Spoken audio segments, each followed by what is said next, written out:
morning. This is Jay Rovert, founder and director of the R&B Group, one of the most interesting business networking groups in the country. And I'm so proud to have Michelle Schaap, a cybersecurity lawyer in the New York metro area. Please say hello, Michelle. Good morning, Jay, and thank you for having me.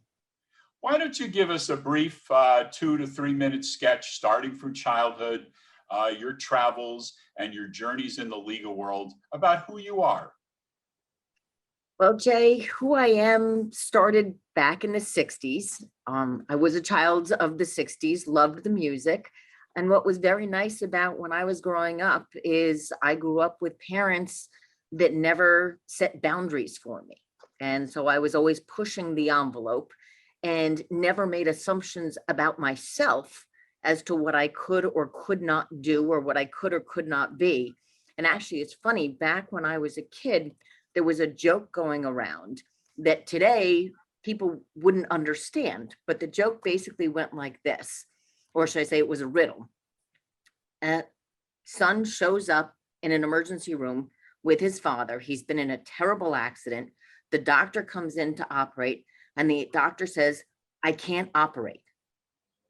This is my child." Right. Who's the doctor? And nobody understood the answer to the riddle. Well, the doctor was the mother, but back in the 60s, that didn't happen. And back in the 60s, women didn't do a lot of things that they're doing today. And for me, what was beneficial is that those boundaries were never set for me in my home, and I certainly never set them for myself. Well, I can appreciate being a jazz fan, so I can appreciate boundaries and thinking outside the box. Why don't you tell us about your early career life, especially the time you spent in Japan and being a young lawyer? I'm very interested in that area.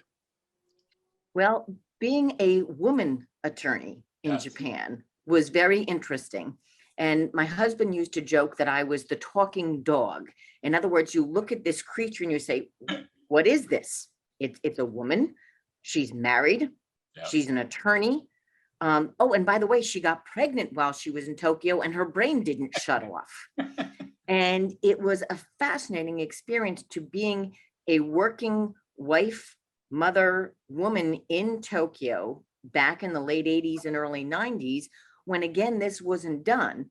And what's very funny, Jay, is, and again, thinking about what people did or didn't do back then. Yes. I never changed my maiden name. So Michelle Schaap was my God-given name, and that's always been what it's been.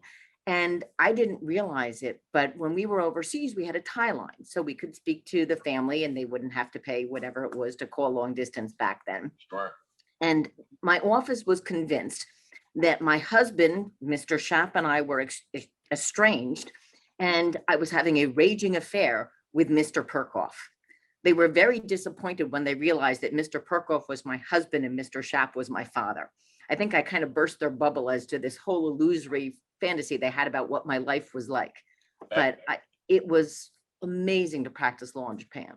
That explains a lot I didn't even know up till this very minute.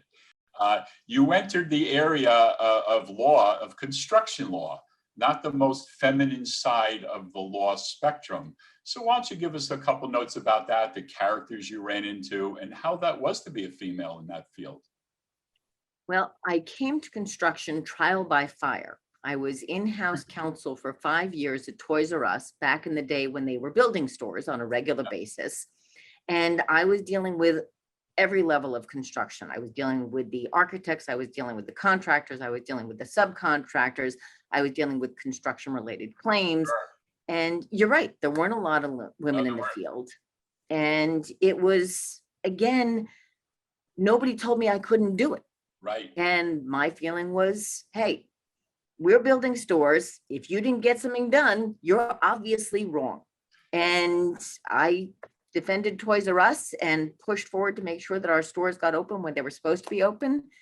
And what was very funny, we went to a fundraiser at one point, my husband and I, for Toys R Us. And I introduced him to one of the construction guys, big 6 foot something guy. And he looked at my husband and he said, and mind you, I'm all of 5'2".